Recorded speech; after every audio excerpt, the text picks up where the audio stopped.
Lego, you sons of bricks. They did it once again. They released this poster today of Toy Story 5, which is Lego-fied, and the design has characters we have not seen in Lego 4 before. Lilypad actually has a minifigure build. There's no actual way to get her in a Lego set. It's interesting that it seemingly uses a sticker right here. You know, the one Lego Toy Story 5 set we were stuck with is pretty bad. It's this farm set, which actually I've seen the movie and it's pretty accurate in that regard. That's not the problem. The problem is that this is $50 and it looks like the builds of a $30 set. I mean, if you look at the piece count, it calls for that. The minifigures are very poorly put together, where you have Woody, and Woody has a pull string at the back, which is completely inaccurate. Woody and Jessie are missing dual molded legs like they had 7 years ago in 2019. And like, I mean, come on, Woody doesn't even have boots. He had boots in 2010 even. Bullseye is missing hoof coloring, which, you know, 16 years ago, the Toy Story 3 sets got right. Is Lego going backward in their quality? I wish there was more than just this set too, because yeah, I would love to get a small set with Lilypad. I would love to get another set with Ham, who hasn't appeared in a set in 16 years. I'd love to get another set with Forky, who hasn't appeared in a set in 7 years. I'd love to get this specific Buzz, who doesn't appear in any of the sets. You see that print right there with the star, which is accurate to the movie.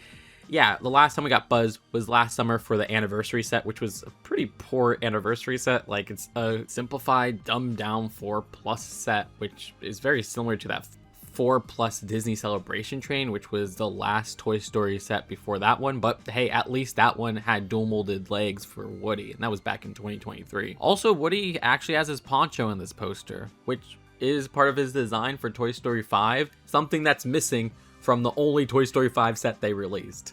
Just go back to 2010. Toy Story 3 had 5 dedicated sets. Okay, 4 if you don't count the Pizza Planet truck, which was still logoed as Toy Story 3. And that's not counting the 4 extra polybags either. And all of them were minifigure scale and not even 4+. I love these sets to death. Maybe it's nostalgia talking, but I thought this had a great variety of builds that didn't feel like they were simplified just to reach a child demographic, something that could appeal to kids and adults. And keep in mind, there was a bunch of other sets for the first 2 Toy Story films released earlier in 2010. These also followed that ideology, where it's like, yeah, these are minifigure scale, these are thought out builds. But then in 2019, they took a step backwards and Lego only gave us 4+ sets for Toy Story 4. But hey, look, we still had that wide variety of different locations. All were minifigure scale, and it was a total of 6 sets. Again, these felt like much more unique sets. They actually went hard with the minifigures, dual molded legs, super detailed, one-off characters. Yes, there were 4+, but it still felt like there was an effort. And then when you go to this year, we only have 1 set dedicated to Toy Story 5, which is a 4+ set. And then the rest were these buildable figures that didn't have any relation to Toy Story 5. There's one for Lotso, there's one for the Pizza Planet alien, and there's one for Slinky Dog, which I do not mind these too much in terms of the build, but yeah, I'm somebody who prefers minifigures. I just think these could have coexisted. I mean, back in 2010, we did have buildable characters as well, one for Buzz and one for Zurg, and those existed with the minifigure scale sets. I mean, look, they throw in minifigures into the Slinky set, so if you want your first ever Slinky minifigure, you gotta buy that big set. I think it's personally worth it. I mean, the price is not great at $150, but I do like the build for Slinky there. But yeah, they just could have done so much more in my opinion. I mean, Mandalorian and Grogu got like, what, 5 sets and it just keeps getting sets? I don't know, I just feel kind of teased and thrown around as a Toy Story fan who loves Lego Toy Story.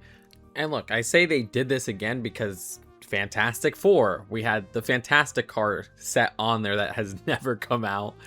There's the Avengers 2012 poster, which has this unreleased Nick Fury minifigure.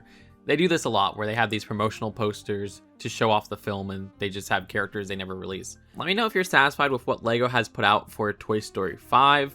Subscribe here for more Lego content, and check out all my Toy Story coverage. I mean, I've covered Lego Toy Story since the start of this channel. I also have an out-of-theater reaction for Toy Story 5 on my film channel, Just to Film, and when the embargo lifts on Tuesday, I'll have a full review, so you're going to want to subscribe there. I'll see you later. Peace out. Bye.